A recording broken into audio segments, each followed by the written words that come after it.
here's a mouthful question, which, here we go. Could you describe in detail a particular incident or scenario in your professional or personal life where you utilize, your own style and philosophy on leadership?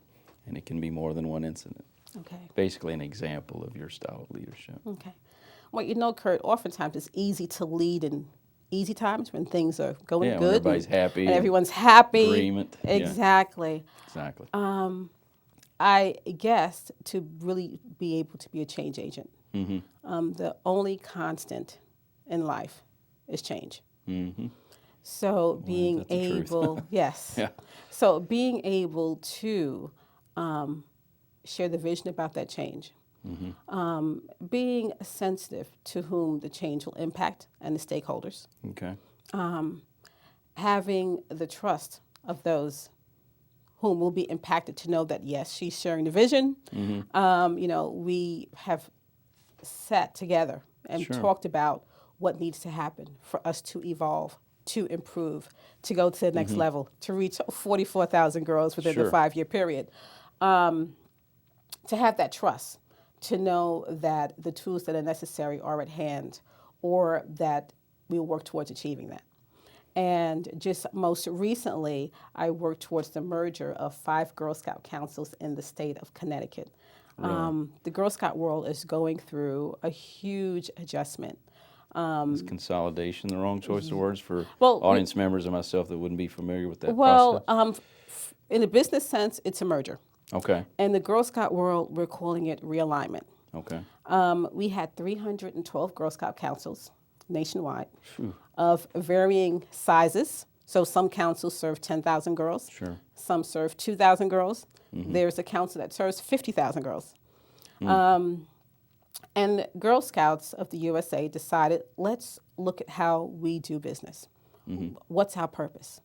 It's to develop girls to be the leaders of today and of tomorrow.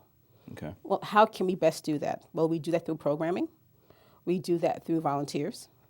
We do that by how we position ourselves, how girls look at us. Because if we cannot talk about Girl Scouting and maintain our coolness as an organization, we're going to really lose the appeal 10, 15, 20 years from now. Sure. So they're talking about longevity of an organization to impact the lives of girls and young women. Since 1912, Girl Scouting has served 50 million girls. That's unbelievable. That is quite a network of girls and young women in the United States. Wow, is that many? 50 Yes. million. So how can we continue the mission?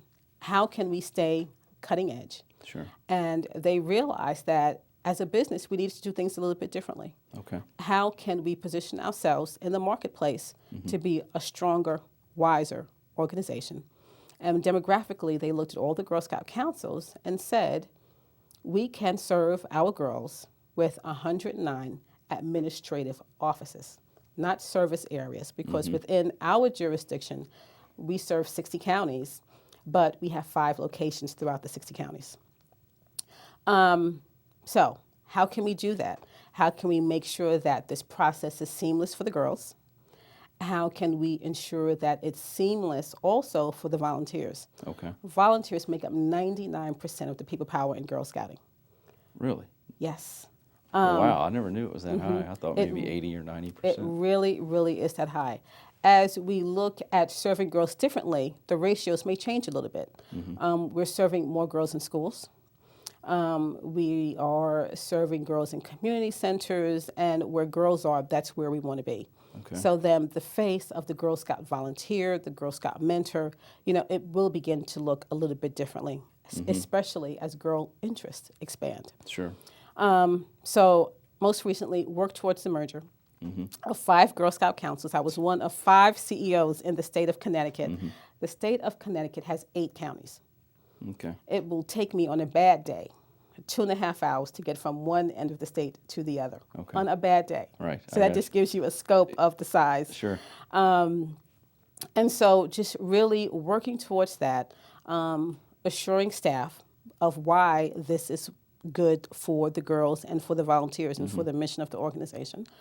Helping volunteers know that a lot of the culture and a lot of the tradition that they have invested, that their mothers have invested in a council, and that their grandmothers have invested in the council is rich, and it will maintain its integrity during the transition. At the same time, we try to move forward. So, being a change agent and maintaining the integrity of the organization in the process and making sure that the vision stays alive and rich. Gotcha. Because honestly, Okay. the people are the arms and legs of Right. any organization's mission. Exactly.